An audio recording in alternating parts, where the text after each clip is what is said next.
গণ অভ্যুত্থানের গণহত্যায় জড়িত, মানবতা বিরোধী অপরাধের সাথে জড়িত শেখ হাসিনা সহ তার দোসরদের বিচার চলছে। আজকে আমরা আশা করি একটি ঐতিহাসিক রায় ঘোষিত হবে, কিন্তু আপনারা দেখতে পাচ্ছেন এই রায়কে কেন্দ্র করে ওই পতিত স্বৈরাচারী শক্তি, ভারতের তাবেদারি শক্তি, যারা বাংলাদেশকে গত ১.৫ দশক ভারতের একটি তাবেদারি রাষ্ট্রে পরিণত করে রেখেছিল, তারা আজকে বাংলাদেশের বিভিন্ন জায়গায় বাসে গাড়িতে অগ্নিসংযোগ করছে, মানুষের মধ্যে একটি ত্রাস সৃষ্টির জন্য নানান ধরনের নাশকতা সৃষ্টির পায়তারা করছে। আমি এই টাঙ্গাইলবাসী সহ পুরো দেশবাসীকে বলতে চাই, এই গণ অভ্যুত্থানে যেমনি আমরা দল মত ভুলে আমরা ঐক্যবদ্ধভাবে এই ফ্যাসিস্ট শক্তিকে পরাজিত করেছিলাম, আজকে থেকে এই বাংলাদেশে এই ফ্যাসিস্ট অপশক্তি যখনই মাথাচাড়া দিয়ে উঠতে চাবে, আমাদের সবাইকে মিলে প্রতিহত করতে হবে।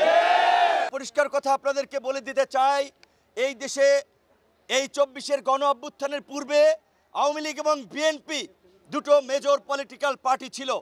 আওয়ামী লীগ আজকে গণ অভ্যুত্থানের মধ্যে দিয়ে মানুষের কাছে প্রত্যাখ্যান হয়েছে, কিন্তু আওয়ামী লীগের দেশব্যাপী একটা সমর্থন আছে এবং সকলে শেখ হাসিনার এই ফ্যাসিবাদী শাসন ব্যবস্থাকে সমর্থন করে নাই। পরিস্থিতির কারণে হয়তো দল করেছে, কিন্তু এলাকায় মানুষের উপরে কোনো ধরনের জুলুম নির্যাতন চালায় নাই।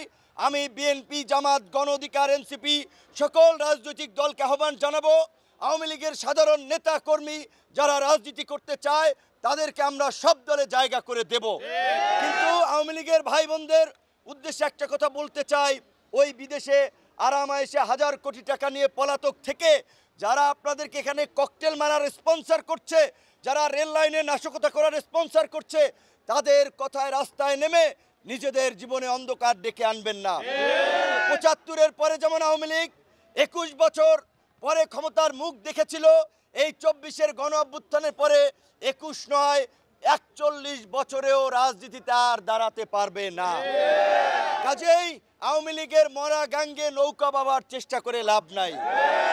আমরা সকলকে সতর্ক করে দিচ্ছি, যেমনিভাবে ডিএমপি কমিশনার, সিএমপি কমিশনার ওয়্যারলেসে হোক, ডাইরেক্ট হোক, ইনডাইরেক্ট হোক নির্দেশ দিয়েছে, ওই ফ্যাসিবাদী শক্তি নাশকতা করলে, ককটেল মারলে সাথে সাথে গুলি করার, আমরাও পুলিশ প্রশাসনকে অনুরোধ জানাবো, এই গণ অভ্যুত্থানের জুলাই স্মৃতিস্তম্ভে সারা দেশে এই দুষ্কৃতিকারীরা আগুন দিচ্ছে, তারা যদি এই ধরনের অগ্নি সন্ত্রাস করে অবশ্যই আপনারা তাদেরকে গুলি করবেন, এটা আমরা রাইট। যারা যাত্রী বোঝাই বাসে ককটেল মেরে, পেট্রোল বোমা মেরে মানুষ মারতে চাবে, সেই মানুষের বাঁচার অধিকার আছে, আত্মরক্ষার অধিকার আমাদের সাংবিধানিক অধিকার। নিরীহ কোনো মানুষকে কেউ যদি মিছিল মিটিং করে তাদেরকে গুলি করার জন্য প্রশাসন বলে নাই, বলছে যাদের হাতে ককটেল আছে, যারা বোমা মারতে চায়, নাশকতা করতে চায়, তাদেরকে গুলি করার। এবং অবশ্যই পুলিশের গুলি করার ধরন আছে, পায়ে গুলি করবে, হাতে গুলি করবে, কারণ এই অপশক্তির হাত থেকে দেশকে রক্ষা করার জন্য এখন যদি প্রশাসন এবং রাজনৈতিক দল সম্মিলিতভাবে কঠোর না হয়, তাহলে আগামীতে নির্বাচন হবে না।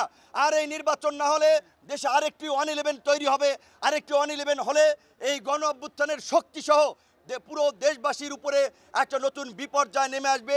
তাই আমরা ভবিষ্যতে কোনো 1-11 হতে দেব না, ওই অপশক্তিকেও মাথাচাড়া দিতে দিব না। আমরা ফেব্রুয়ারিতে জাতীয় নির্বাচনের জন্য সমস্ত রাজনৈতিক দল এখন প্রচার প্রচারণা, গণসংযোগে আগামীতে একটি অবাধ, সুষ্ঠু, নিরপেক্ষ নির্বাচন করার জন্যই রাজনৈতিক দলসমূহকে নিজেদের মধ্যে আলাপ আলোচনার মাধ্যমে একটি লেভেল প্লেয়িং ফিল্ডের পরিবেশ সকলকে সৃষ্টি করার জন্য অনুরোধ জানাই।